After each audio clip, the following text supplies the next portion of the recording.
morning, everyone, and welcome to the next version of the ILSS online series. We're delighted today to have with us Adil Zainulbhai, Chairman of Quality Council of India. Welcome, Adil. Before we start the session, and I know you're all waiting to hear from him, I'll just take a moment to sort of talk about ILSS, which is a leadership and learning organization. We are sort of we look at building at the ecosystem level, addressing some of the critical pain points in the social sector. The first being talent, which is what brings us to run our 9-day program, which is something that we host every few months. The 9-day program has senior corporate leaders sort of going through a learning journey to understand the landscape and understand the social sector in the hope that they transition and build out their second careers in the social sector. The ILSS at a glance has a bunch of offerings. One is, of course, the 9-day program. The other is this online series, which we have a lot of wonderful participants regularly registering for and learning from and giving us feedback on. And of course, we are looking at other programs. The other pain point in the social sector, we feel very strongly, and of course, in light of the COVID crisis, even more, is the capacity to raise funds. Fundraising as a skill is something that the sector has expressed as a need. And so we're going to be launching a fundraising program soon. We'll announce that in a couple of months. Of course, our next program for the 9-day program is end of August, and applications are open for those that are interested to apply. And without waiting any further, delighted, Adil, to have you be our speaker today. There's so much to learn from your journey, and it's been an absolute inspiration. We follow the work that Quality Council of India is doing, and I'll also want to touch upon the Bhendi Bazaar project at some point with you, because I think that's something very interesting for me to know.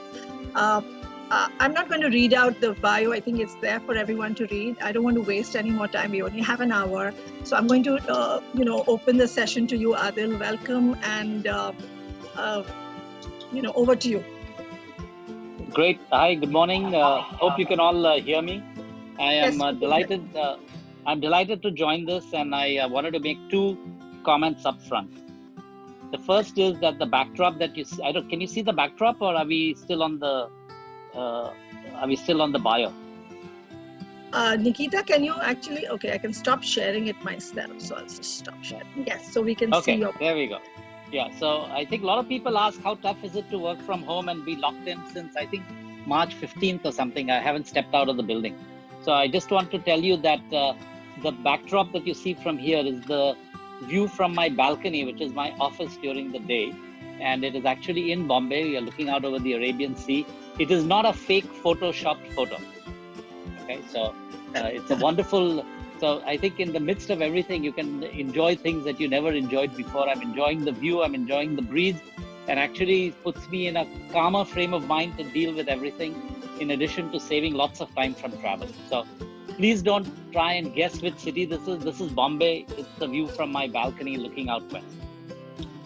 Second thing that I'd want to say is I'm delighted that there are many people who want to hear about this. And also to say that as I talk about what my journey was and what I did, I think most of it was unplanned. And I think that's why I talk about the fact that you should periodically think about taking a leap into the unknown. Most of us don't know as much about the world as we think we do. We don't know as much about the level and nature of opportunities. And once in a while, going off in a direction that's completely different actually opens up a huge number of opportunities. So I'll talk a little bit about that. Let me just tell you a little bit of my background and how I arrived at where I am. And in a sense, it's a very extraordinarily fortunate and timely background in this sense. We're all very lucky that we were born at a time when the world was not at war and that the opportunities were opening up for us. When I graduated from IIT in the 70s, in 77, actually, the opportunities in India were not very good. And that's why I decided to pursue an MBA in the US. But starting around the late 70s, the world went into a huge spurt of growth. And that has given opportunities for all of us to do better than I think any one of us ever imagined. So I did my MBA at Harvard, joined McKinsey. I was at McKinsey for 35 years. I think a phenomenal place to be at and phenomenal place to learn. And after about 25 years at McKinsey in the US, when I left India in 77, I had said I'll never come back actually, because the environment in 77 when I left just after the emergency, in terms of economic growth and other outlook, was not very good at all. And my thought was that this is not some place that I want to be and build my career in. So when I left, I literally cut off all ties to India and tried to simplify my life, and everything was in the US. And one day I had a call from the head of McKinsey who said, we would really like you to go to India this time. The opportunities there, this was in 2003. And that the opportunities in India are great. And we really want somebody like you to go out there, somebody senior. At that time, I was a senior partner at McKinsey. It was the last thing on my mind, in the sense that I had not thought that this is something that I wanted to do. If at all I would do that, I would go for a couple of years after all my children went to college, and therefore, I was not, I didn't have to be around for their education and help them through that. And so my natural instinct was to say no. Then I thought about it and I said, this is going to be completely different from what I have done. And why not take the risk? It's not really a big risk, but why not just do it and learn quite a bit, and then let me go back and try that. And I got the family together and asked them whether they thought I should do this, because we had moved a fair amount while I was in the US, so I didn't want to move the family again. And I had promised them that I would not move again. And interestingly enough, my children were just graduating from high school at that time, or in college. And I think this shows us how people think about it. They only had a couple of questions. The first question was, are you going to sell the house in the US? So I immediately smartly answered no, because they'd grown up in that. And the second question they asked is, can we call you anytime we have a problem, or can we call you anytime, because they'd call me with all sorts of stuff. And I said, absolutely. Little did I realize that while I was in India in the middle of board meetings, I'd get a call from one of my sons, which would be something like this. I'm on the corner of Washington and Adams in Chicago. If I wanted to go to the lake, do I make a right or a left? And you have to tell me right now, because the light is turning green. And since I had promised them that they could call me at any time, I had to step out of the board meeting and think very quickly about whether you had to make a right or a left. And I thought actually it was wonderful that I was able to do both, and that I was able to live up to what I had said to them. I think, so that was my first leap in a sense. There was some before that, but that was my first leap. And my agreement with the family was that I would come to India for 2-3 years till things settled down, and then go back. That was 2004, and here I am in 2017. And, I'm quite well settled here, and who knows how things will evolve after this. My second leap, in a sense, into the unknown was after working at McKinsey for 35 years, I retired from McKinsey in December 2013 after 35 years. And at that point, I was very clear that I didn't want to do a lot of corporate work after that. In a sense, from a corporate perspective, the first few years after you leave a McKinsey or something, the demand from the corporate world for you is phenomenal. And if I wanted to be successful from a financial standpoint, the right thing to have done was to have just continued in some way working in the corporate world. And I thought at that stage that I had done enough of that, and that it was time to do something completely different. And I didn't really decide what it was, except that I said I'd leave myself open to that and see what life brought, actually.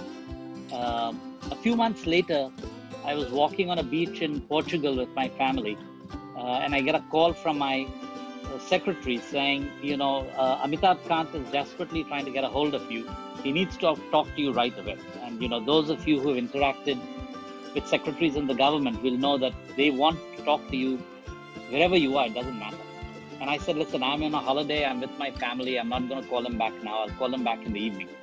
And so that evening, I called him back and he said, the PM has nominated you to be the head of Quality Council of India. And I said, what in the world is that? I've never heard of it. and he explained a little bit. And Amitabh is a wonderfully smooth charmer, and he sort of said, this is a wonderful thing, you should do it. I said, how many days do you think it will take? And he said, maybe 10 days a year, you're a non-executive chairman. You can come for board meetings and spend a little more time, and maybe 20 at the most. And I thought that was okay. That's a good thing to do. Today, I'm spending 150 days a year as non-executive chairman, getting paid exactly zero. And it's been a phenomenal ride. And, I really took this on without having any idea of where it would lead. But it seemed to be a very interesting project. It seemed to be a very interesting thing to do. It also helped that when I told Amitabh I'd like to think about this, Amitabh said, I don't think you quite understand. When the PM has nominated you for something, it's not something that you can go think about. I said, anyway, I'd still like to think about it when I did for 24 hours, and of course I accepted. So that was my second big leap. When I got to QCI was a relatively small entity. I don't think it was very well known. It's the apex body for quality. But because it's an autonomous body, it allows us enormous freedom to do what we want. Because when it's appropriate, we are part of the government, because QCI falls under DPIIT. And when it's not convenient, we say we are an autonomous body and we can do whatever we want. And so we get the benefits of flexibility as well as strong government support when we need it. And that has been a great eye-opener in how to make the two work together. What I found is that, the government has the scale at which, so I'll give you 2-3 examples because it's a lot more fun to think about examples rather than give you broad ideas. So I started hiring a couple of young people in 2016, I think. We hired the first, for 2015, I had the first analyst from McKinsey because I wanted some younger people. Everyone else in QCI was highly technical. And that helped, and then we hired a couple more. And by December of that year, we had about 5 or 6. And we got a call from one of the ministries saying the PM has announced the Swachh program, and we have to rate 75 cities in India on Swachh. We've been trying to figure it out for 6 months. We've not been able to figure it out. It has to be done in the next 45 days because the PM will announce the rankings of the top 73 cities. Somebody told us that you guys, are ready to take on impossible projects. He didn't say impossible, but he just said, we are at the end of our line. We don't know who else to turn to. Maybe you guys can do it for us. And of course, we had no idea, to be honest, on how to do something like this. And the first set of young people we had, so my immediate answer, of course, was yes, we can do it. We know how to do this. And I turned to the team that I had and I said, how in the heck are we going to get this done? And none of them had any experience in doing something like this. And we were able to finish this in 45 days, something that takes most other people 6 months to do it. I think we worked 18 hours a day. We had to reinvent things. And we learned a couple of things there which said, at any point in time, assume plan A doesn't work, so have plan B. And assume plan B won't work, so have plan C. And probably be ready with plan D and E because those things you'll use it. And I think that's about what helped us get through it. But because we were able to do that over the next few years, we got a chance to get involved in many, many interesting projects for the government and for the private sector on issues relating to quality and measurement that nobody else could have done, but we were able to do very fast and in a very short time using young people. 5 years, if you fast forward 5 years, QCI currently has about 500 young people who mostly come to join QCI for 2 years, a year or two. And they don't have much experience, or they maybe have a year or two of experience. We give them ridiculous amounts of responsibility, and somehow they rise to it, and we are able to do impossible things in a very short period of time. And that has given us the courage to try and do very, very major things for the government that has huge impact. And let me give you a couple of interesting examples of things we got involved in, and I can choose from 50 of them. Because we had a lot of experience in Swachh, which is the ability to measure in some way, shape or form whether something is clean or not, we got a very interesting call from the Gujarat Tourism Bureau, which has responsibility for the Yatradham, which is 7 temples, which are very famous, and millions of people go visit them. And they wanted to be in the forefront of being clean. So they had hired cleaning agencies for all of them. And it was working, but they didn't think it was working quite as well. So they asked us whether QCI would find a way to go measure the performance of the cleaning agencies and check how clean the temple grounds were once a month. And based on our rating of how clean it was, the cleaning agency would get paid either a premium or or some money would be cut out of their compensation. The net result of doing this, we've been now doing this for 2 or 3 years, is if any of you have a chance to visit any of the 7 temples in the Yatradham of Gujarat, you will find that they're extraordinarily clean, hygienic, and swachh. And I think millions of people are benefiting from that. And that's one of about 50 such things that we have done to help on just pushing forward the projects in and around Swachh. Very interesting other things come to us. For example, and I just thought I would just throw out a few things just so that you get an idea of some of the things that have happened.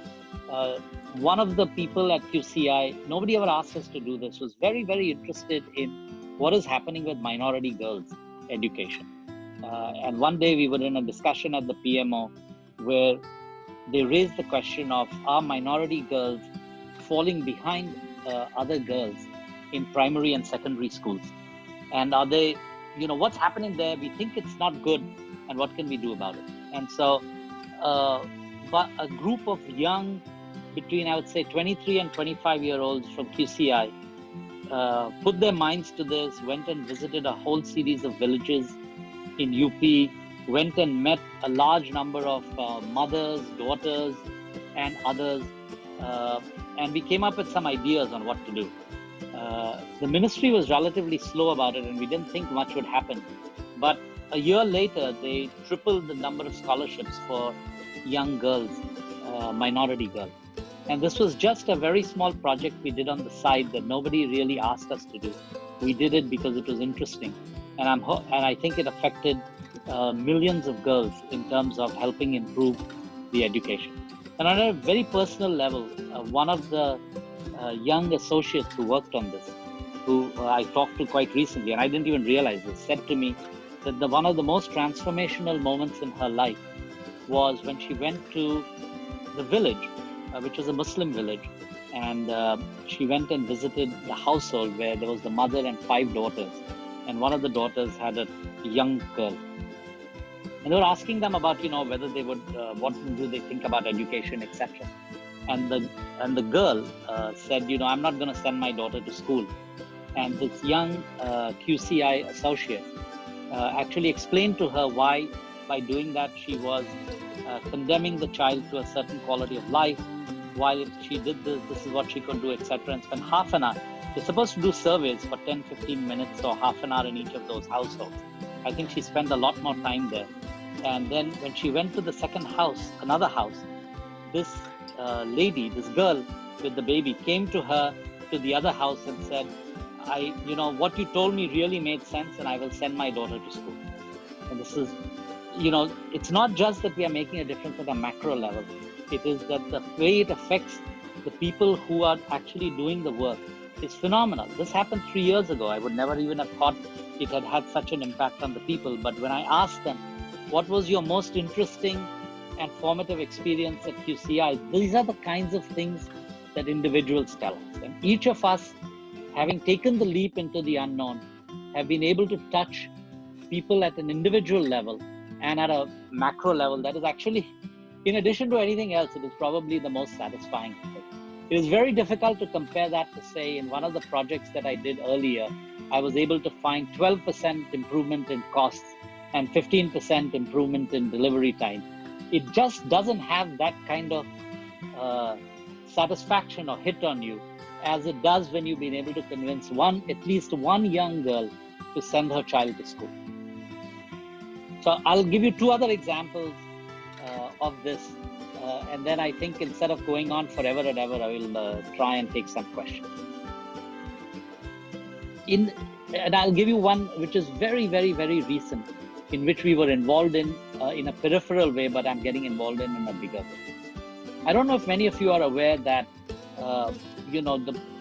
there's a lot of things that you can do with technology that affects development, and that we can leapfrog development and do all sorts of things in development that would have just taken a lot longer in any other way. And we are always trying to look for these kinds of ideas.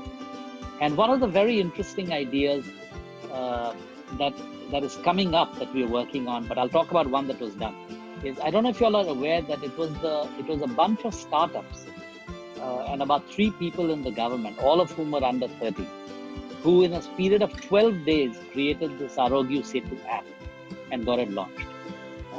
It was not done by large government enterprises. It was not done by anybody else, but a few kids from startups and a few people in NITI who are all very young, who basically took on the challenge and actually in 12 days designed the app and got it out.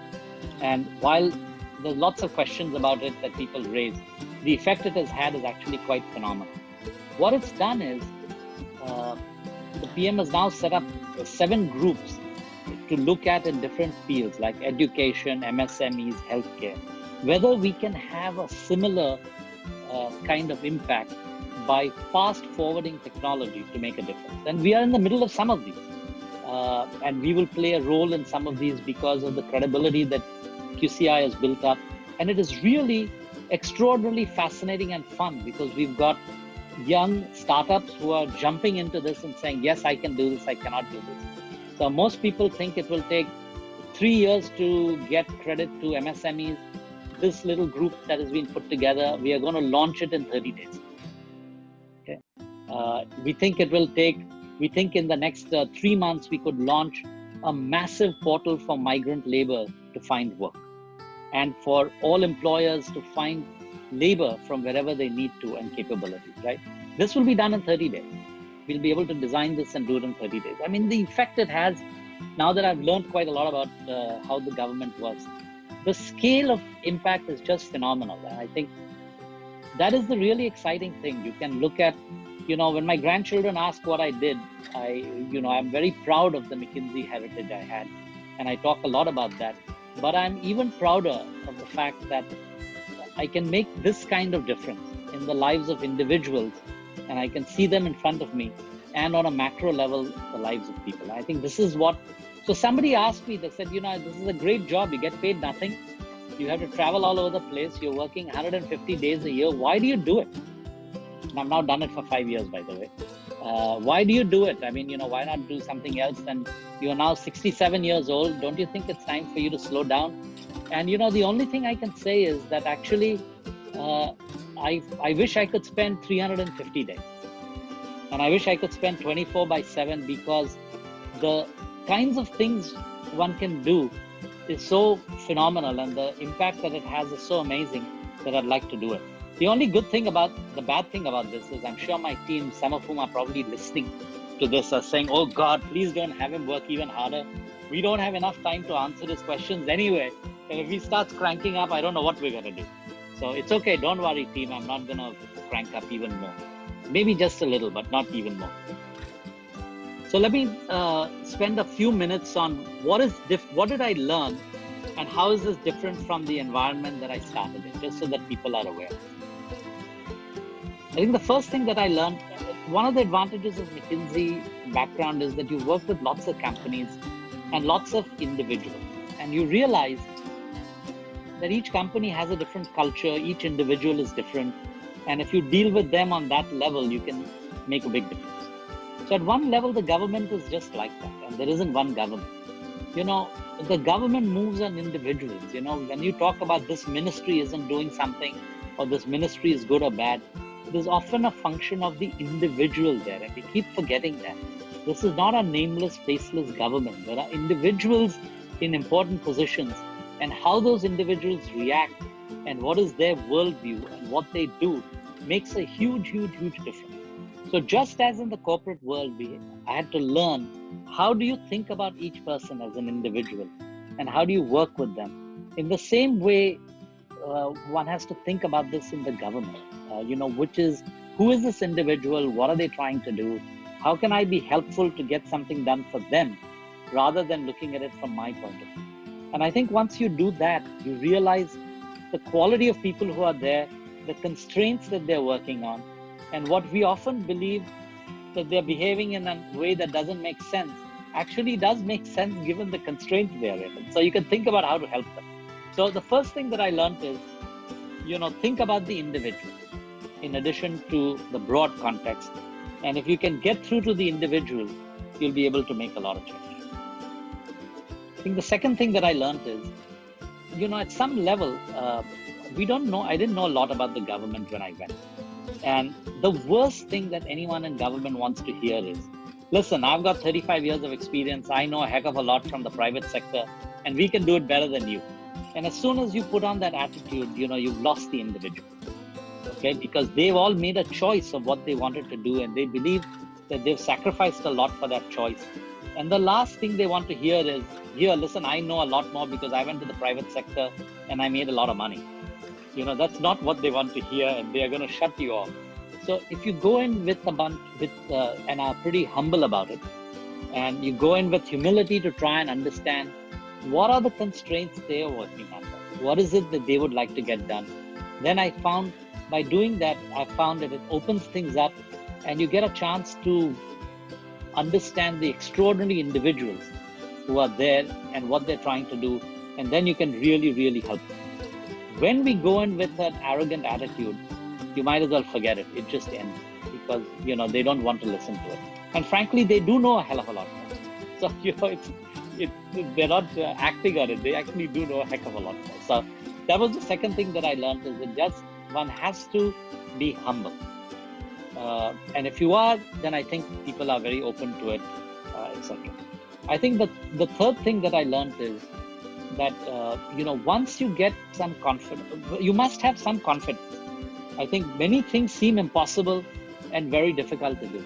If you were, I don't think there are many people at QCI who still were here when we did the first three projects, when we actually didn't know anything about how to do that. But we had the confidence that, this is an important thing to do and we will figure it out no matter what. If you have that confidence, then I think it allows us to do a lot. Because, the barriers to getting things done are many in the government. They face incredible barriers. And, if you're working in villages and you're working in the social sector, there are innumerable barriers. And if you get scared of barriers, or you let that get to you and dissuade you, then nothing much will happen. I think the attitude that I took is, listen, if every day there's only 3 minor crises and 1 major crisis, then I shouldn't really complain. That's fine. That's normal. So some days I get up and say, wow, this has been a fabulous day. I only had 2 minor crises. What an amazing day. As opposed to, oh my God, we had 2 minor crises. We had 2 crises. What are we going to do about it? I think you have to have confidence that we will get over it and recognize that there will be crises. That's why we have plan A, B, C, D, and E. The reason we have to work so hard is if we can make an improvement, we are not just improving the quality of lives, which is great. We are actually saving lives, which is a very, very, very big thing. So we can never, never, never give up. Whenever anything doesn't work, we cannot give up. In some things in the corporate world, you can say, oh, it didn't work, forget it. We won't make this product. Here you can't say, oh my God, this idea we tried did not save X number of children from malnutrition. So forget it. We won't do malnutrition. We'll go do something else. You can't, because the impact is so large that you have to say, okay, it didn't work. What are we going to do next? We have to solve this problem. Otherwise, you can't get on. And I think that drive is a very, very important drive that you have to have, because the number and quality of problems you face are just crazy. And I want to give you 2-3 examples of what our young associates faced. So one of the projects that we had was, the government, is electrifying villages. But, at the end of the day, they wanted to check and see whether when a state says a village is electrified, it actually is electrified, right? So it's a very good thing the government is doing, which is what they're checking, which is the right way to do it. So they said, we have a bunch of these villages that are in Assam and in the Northeast. and we want you to go do this. And of course we said yes, not realizing that I'm just moving a second, guys, because hopefully you can still see me. Oops, sorry, can you see me? Yeah. One of the disadvantages sitting in the balcony is that periodically somebody's watering their plants above and you get the shower of water. So I just wanted to move it. So we had to send people to Assam and others. And we quickly realized that in the rainy season, you can't really send people there. So we had a point in time where we had 2 teams on the road who were stuck on the road. They had landslides in front of them and behind them. And for 2 days, we couldn't contact them. We had to send the army to go look for them and rescue them. There were times when some of our field workers have been put in jail by the police because they think they're here to do something nefarious. There are times when, people won't talk to you. There are times when they drive you away. And, all of these things happen. And it's nothing that we can't deal with. We've dealt with it. Many times our young kids have figured out how to deal with this. But when I listen to them about the day-to-day problems that they have in trying to get this done, it is just amazingly complicated, and they figure it out, and then they do it. So I think that's the attitude, I would say, that it takes to work on issues where people's lives are at stake and where you have a passionate commitment to make a difference. We always face major obstacles, and sometimes it looks terrible, but we're now so used to saying that we will have plan A will never work anyway. So we might as well have plan B, C, D, and E. And then, we'll dig those out when we do this. So anyway, I think now I've spoken for 29 minutes. Anu, it's more than enough. You have to stop me from recounting more episodes because otherwise I'll keep going on and on. But I think why don't we now switch to taking questions from the audience? Thank you, Adil. Thank you. That was fantastic. We could hear you for a couple hours more. And something tells me you're having a lot of fun. I mean, just it's the adventure you're on these past 5 years. I think, is there a book? I hope there's a book somewhere in this. Oh God, story. No, I hope not.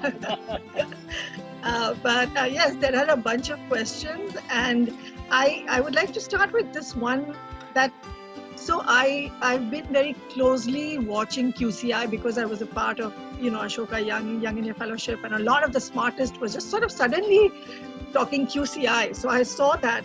What has it been, and you did share a little bit, but just a little bit more detail, what has it been working with a very young organization? What were some of the things that surprised you? And of course, you've touched upon them in your stories, but and I know your team may be listening too, but just things that surprised you about. No, I think they've heard. Yeah, they've heard many things. First of all, as I said, it was an adventure. It wasn't that we had a plan that we're going to hire lots of young people and create a pool of 500 people. When we started, we just had a few. I think we had to make I think because we had to do it and we had no choice. We sort of had to give enormous responsibility to very young people. So I'll give you one example, my favorite example of this, and I hope she's not listening, but even if she is, it's okay. So, many of you are from Bombay, Central Bombay, South Bombay, Central Bombay, and from the well-off parts of Delhi. So you will understand this. One of the people that we hired who came to us because she was very passionate about doing something was from a very classic, Delhi and South Bombay background, and had gone to fabulous schools and colleges and had done really well and wanted to learn a little bit about this. And I remember some of the little problems that you face when you're working with very young people from different areas is that the first day she started, we had to have some of the slightly more experienced women amongst our young people talk to her about, if you're going to go out in the field, how do you dress and how do you behave? It's a very awkward thing, right? I mean, it's not something that I can do, but these are the kinds of little things that one had to understand. Anyway, the other day I was talking to someone who knows her, and I was telling them that she is now running a team of 50 people in the field. And, the person looked at me and said, "Are you nuts? I know this girl.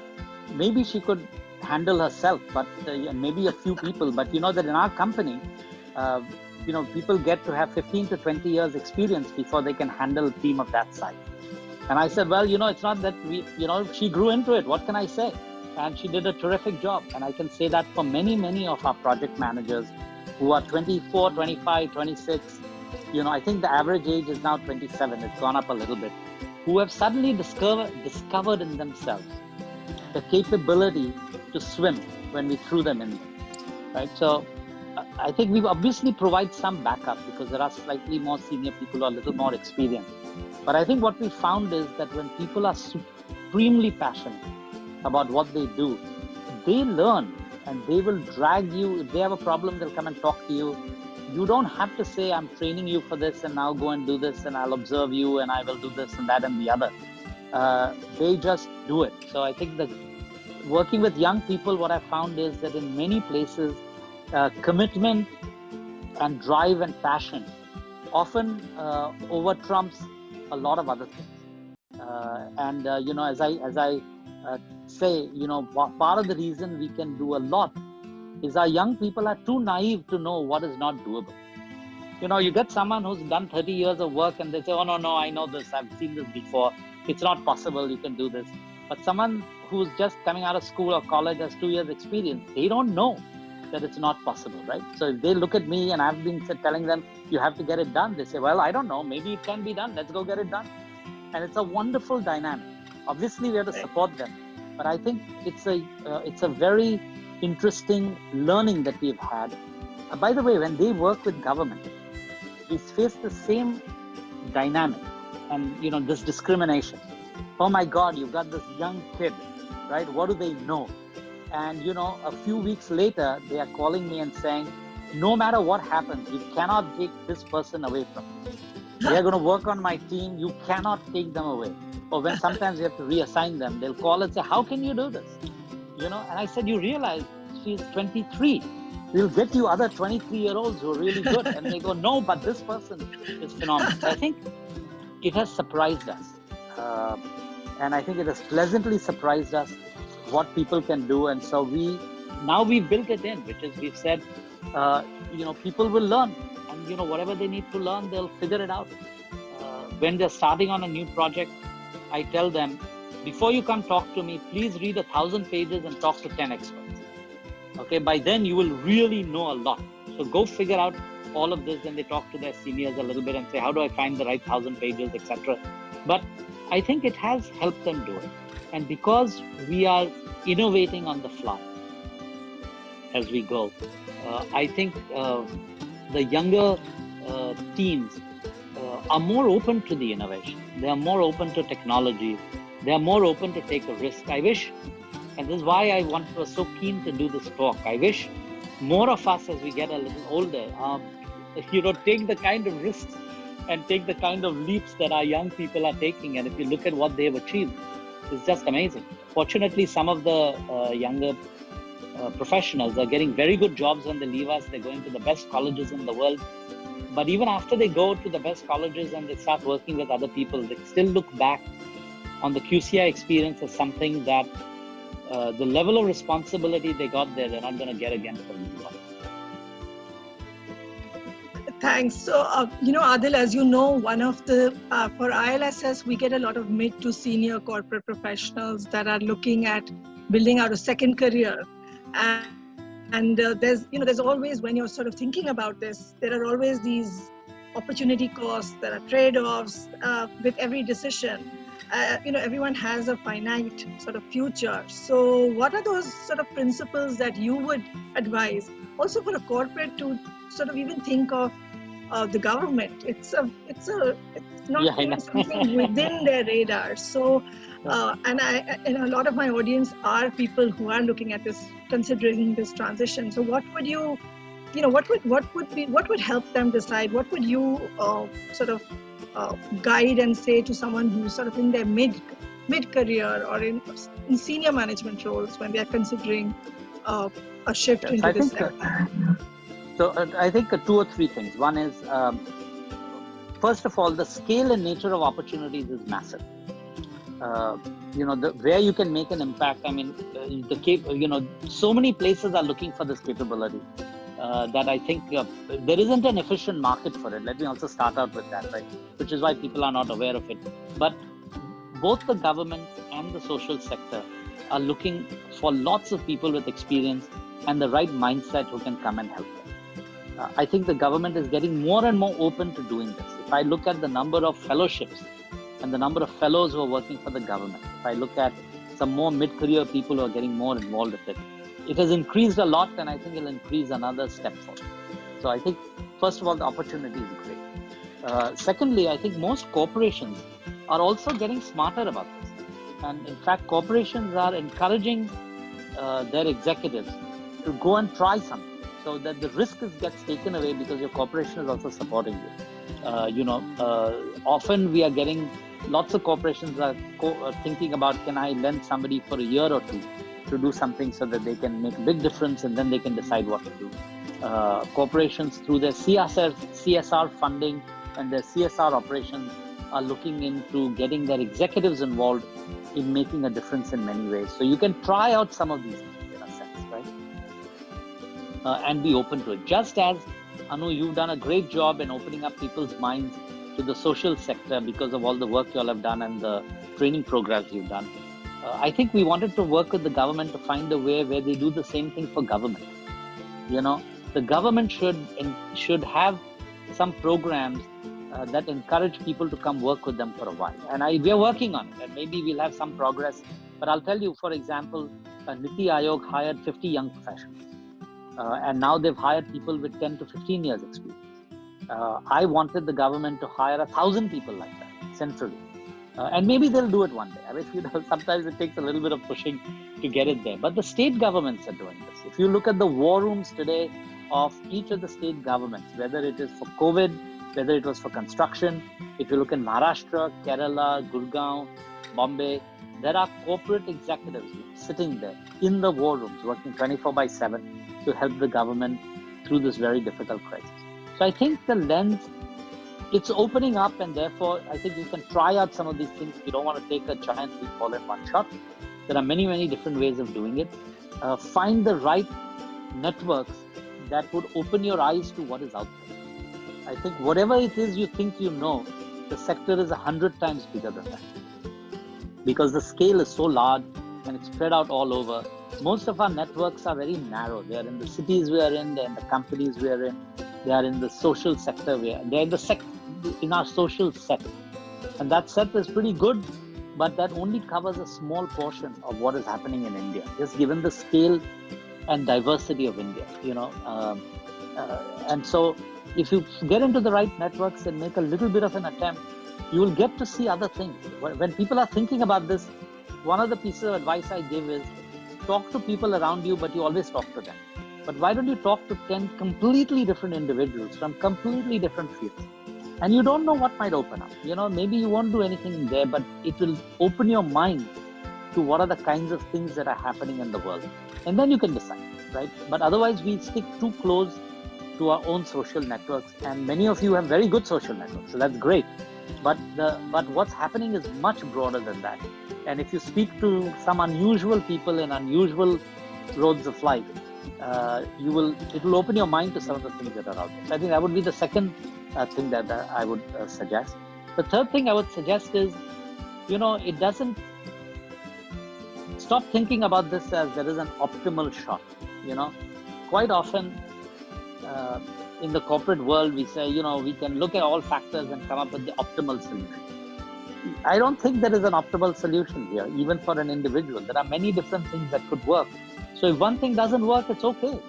There are many different things, right? Don't work so hard to find out what is the best and most optimal thing for you. And even if you do and it doesn't work, it's okay. There are many other things that you can try, because the demand, I think, is so amazing. I mean, there's so much to do. And given the crisis we are in today and the fact that it has sharpened divisions in the society, it has sharpened some of the failings of our society, there will be so much to do. I mean, the scale of it is just so stunningly large that we will have a great chance to work on. For example, I hope that in the next 100 days, as I said, we'll be able to come up with something that will allow 100 million people to look for work. The scale is ridiculous. And we can do all of those things. So I would say, try different things and broaden your network so that you can learn about what else is happening. So my next question was actually going to be on this. You touched upon it, but I'm still going to ask. With the crisis, one of the sectors most hit in terms of funding has been the social sector. So while there's been fantastic work on the ground and civil society organizations have really played a role in reaching the last mile, there is always this concern, because I'm almost on a weekly basis speaking to people who are looking at building their second careers, who say, oh, but is there any funding? There are NGOs that may, a lot of funding may be diverted to COVID, etc. Maybe HNIs aren't feeling so sort of wealthy at this point anymore. So there's always this worry that the social sector is going to be badly impacted in terms of funding, and so maybe there'll be they may not hire and so on. And I'm always trying to sort of say that, but the need has never been greater for you to come in and sort of work. But could you sort of, it would be great to hear from you what you would tell people who are worried that will jobs in the social sector really dry up for us because, there may not be enough funding for hiring, etc. So even if we do want to come in, what do we do? And like I said, I know you touched upon it, but I just almost want to ask you to speak a little bit. So two things I would say on this. One is, it is true that the short-term funding for the sector will go down because most companies and individuals have put a large amount of money into PM CARES, and that will not go into some of the projects that they were doing in other places. Right? I think it's a transitory phenomenon. It will happen for a year and then things will go back. But the other thing is that, as I said earlier about the crises that hits us, right? This is another crisis we'll get over in terms of funding. And even if you think about the amount of money people have given for PM CARES and others, a huge amount of funding has gone into looking after migrant labor. Everybody has tried to figure out a way to help them. Everyone is trying to make sure that starvation doesn't return, etc., right? And actually funding for those things has gone up. People are finding ways to do it. And I think this is this example of we are infinitely adaptable. We adapt. And I think the sector will adapt, the government will adapt, the NGOs will adapt, individuals will adapt to this. Because wherever there is a need, it will pull people in. And people will do a lot more, I think, on that front. So I think that will be there for sure. There might be a temporary loss of funding for selected NGOs, but I think there will be other sources that will come in. The government is also spending a lot. They are also spending, and some of that will be routed through NGOs. I think even some of the money from the Chief Minister's funds and the PM's funds will go through certain NGOs. They may not be the same ones that got it before, but I think that ultimately it has to be execution capability on the ground, and that is generally self-help groups, NGOs, and others. So I think about, you remember I said, don't get into the sector if you think there aren't going to be huge barriers and all sorts of problems that will occur. And you have to view this as, yes, there's another one. Great, we'll solve this and move on, and because the need is so great. This question, Adil, is I'll tell you later who asked this question. I want to ask you. This is that QCI uses very smart technology in their monitoring, reporting, and certification. So how were you able to build that capability and capacity in the org? You want to just touch a little bit upon the technology aspect? Sure. Yeah. When we did our first set of projects that I talked to you about, which was Swachh Sarvekshan 73, right? 73 cities ranking. It required a lot of technology, and somehow we cobbled it together, and it was a mess. The second time we did something like that, it was again a mess. At that point, we said, this is crazy. You can't keep relying on others for this. So we started building a small technology group. And, they're all young, somewhat crazy people, not all of whom have a very strong technology background. And they have been innovating like crazy because we put ridiculous demands on them and ridiculous timing demands on them. And somehow they figured out how to make it work, right? Because we don't have to go through complex government processes, so they can do it. And they have enormous entrepreneurship. And as I told you before, just as for our projects, they're too young to know what isn't possible, right? So somehow through all of that, we've been able to create the technology base that allows us to build up all of this technology. And this is a great, it's a very interesting question for us, which we grapple with all the time, which is we sort of grew because we were able to harness chaos a little bit, right? We have a very, very, very flat structure. I don't think there's any organization that has a structure like ours. There's 2 or 3 of us who are very senior. Then we have a few project managers and then 500 people or 400 people. It's a very unstructured organization. We innovate like crazy, but that is in fact the strength of the organization, which is when we have to, we pull together across everything and make things happen. People feel extraordinarily responsible. Our reporting systems, anyone who looks at us says, you guys need a financial reporting system that allows you to keep track of all projects and do this and that and the other. And we all go, yeah, you're right. We need to do it someday. And then we forget about that and go worry about delivering impact on the ground. So if you looked at how we work, we are really not that well organized. And many of the things that you would expect for an organization of 500 people, we are still building. Okay. We hired our first HR person when we were 200 people. We didn't have a single HR person at that stage. People just rose to the challenge and we got stuff done. So I think it's the same in technology. We have a very young set of people who don't know when to say no, and therefore will deliver no matter what. And on anything that has to do with a project where we have impact on the ground, their delivery is phenomenal. Where we are trying to build up internal systems, nobody gets that excited about it, to be honest. But if anything that delivers impact on the ground, people get very excited and they put the stuff in place, in a very, very, very short period of time. I mean, we do our turnaround on things like this, on new technology systems, is a week, 10 days, 15 days. We don't want to go in for very long stuff. QCI sounds like a 500 team startup. Extremely agile. We are definitely a startup with all of the risks and benefits of both.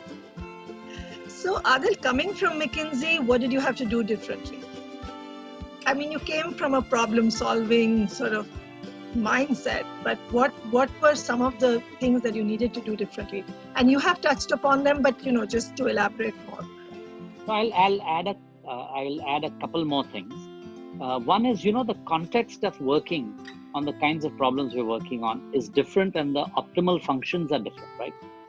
In many corporate environments, exactly what you want to get at the end of the day. It has something to do with, profits, delivery, time, something, right? Which you can measure very, very clearly. In the social context, the output is very different. And, how you do it matters a lot, because civil society will accept certain ways of doing things, government will accept certain ways of doing things, and will not accept other ways of doing things. And you have to understand that context so you can understand what are the guardrails that you have to watch out for. As somebody once told me, they said, listen, you guys from the corporate world always talk about the 80-20 rule, right? Which is if you get 80% of it right, then it's okay, you can deal with the other 20. So in our case, what happens is you get one or, you're doing an inspection of 100 schools, you get one of them wrong, and the whole thing can collapse, right? Because they will go to the court, they'll go to the Supreme Court, they can do all sorts of stuff. And so you have to understand what success means in that environment and make very sure that you're adapting to that, and that the measures of success that one had for what I did in McKinsey may not be the same. So you have to add those on and be humble enough to recognize that they may be different and add on to it. I think that was one thing. The rest of it I talked about earlier, which is you have to understand the people you're dealing with, etc. And get to know them. But a lot of things you learn also in the background at McKinsey are also very helpful. At the end of the day, it's also an organization of people. And many of the people management things we did there are very relevant here. It's also a hugely problem-solving organization. It is very collaborative. And all of those things, I think, work here. Very apolitical. And I think that's what we've tried to build here. And I think all of that works here also. So when you are hiring, what are the things you're looking for actually? And I do also want to take a little bit of time on your Bhendi Bazaar project. So, Sure. So when you're on hiring, yeah. Let me talk a little bit about when we are hiring. I think we do look for a certain. First of all, our hiring system evolved. I think for the first 2 or 3 years, we never advertised or did anything. It was all word of mouth. And people, so we got into the BITS Pilani alumni network and they would talk to each other. We got into the Amity alumni network, and various things like that, and they would talk to their friends. But now that we are doing more systemic hiring, I think the single most important thing that we're looking for, in addition to some basic level of smarts, intelligence, and capability, is, do you really want to do this? If somebody asks us, what is my progression going to be? Then we know that this is not the right person for us, because we are not an organization of progression. It's not that we don't have to pay attention to it, but that is not why people should come.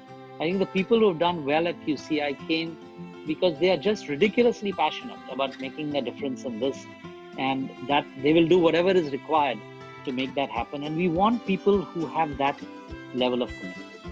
Some people come for 6 months and they find that this is not for them, and that's okay. I think that's fine. People have to discover it on their own. But I think that is what we are looking for, number one.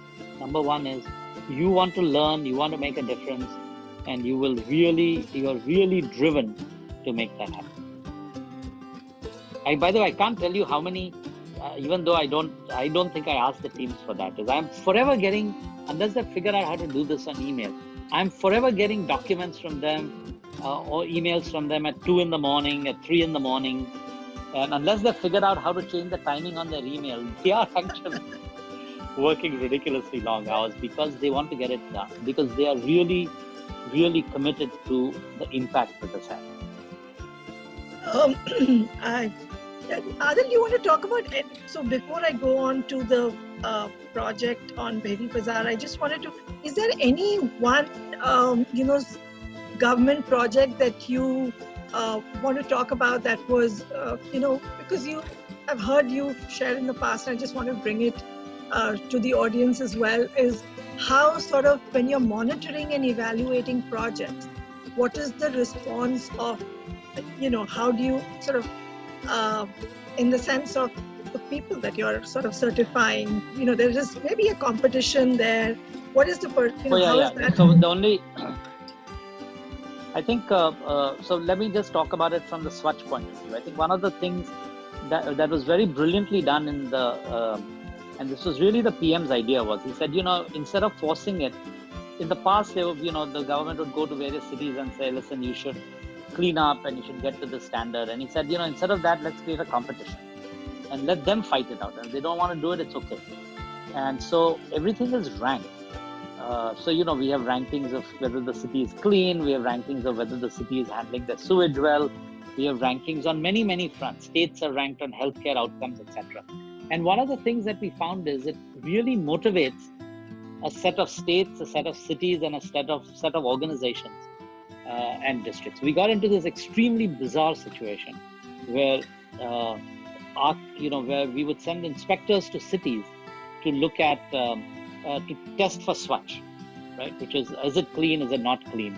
And many of the city commissioners, sometimes the city commissioners would try to, influence our inspectors. This is such a bizarre thing. If you think about it, it's always, private sector complaining about the fact that they had to influence inspectors. In this case, it's the government trying to influence inspectors so that they can get a higher ranking.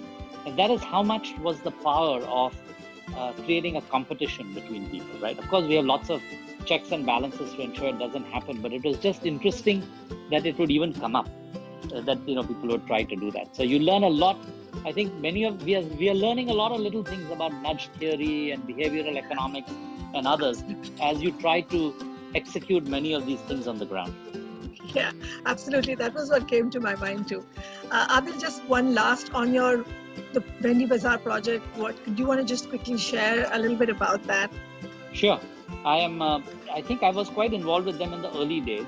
So many of you who are aware of Bombay and Delhi, it's a little bit like Bhendi Bazaar is a very crowded area of Bombay. which is about 80%, 90% Muslim, about 70 to 75% Dawoodi Bohras, which is one branch of the Shias. It is where the main mosque is of the Dawoodi Bohras and the main mausoleum. It was built in the early 1900s. Lots of buildings were condemned. The sewage system had broken down. It was just in horrible shape. And at one point, the head of the community, the Sayyidna, said, how can we expect our people to live a good life if this is how they live? And so the idea was born after the Bombay government passed a law which was called cluster development. And the idea was that in an area, if a whole set of people get together and develop the whole cluster, the government will give them some incentives. And the incentive was double the FSI that exists at that time. This is the most successful cluster development project that has ever been taken up. And partly it's because the Dawoodi Bohras are one community, and if the head of the Bohra community says, we want to do it, then everyone slowly falls in line. But it required the community to acquire over 200 buildings, completely redo the infrastructure, move out 12,500 families, and then move them back. Very, very, very difficult thing to do. I remember when we started, I said, this project reminds me of Red Queen in Alice in Wonderland. And she asked them to do 13 impossible things before breakfast. And I said, to get this done, we have to do 13 or 15 things that nobody has ever done before. And, to be honest, it was a very, very difficult thing to do. But it has made a huge amount of progress. We moved a large number of families out and built housing for them that was much better than what they had. Now we are moving them back because the first few sets of buildings have been redone. And about half the area is now under construction.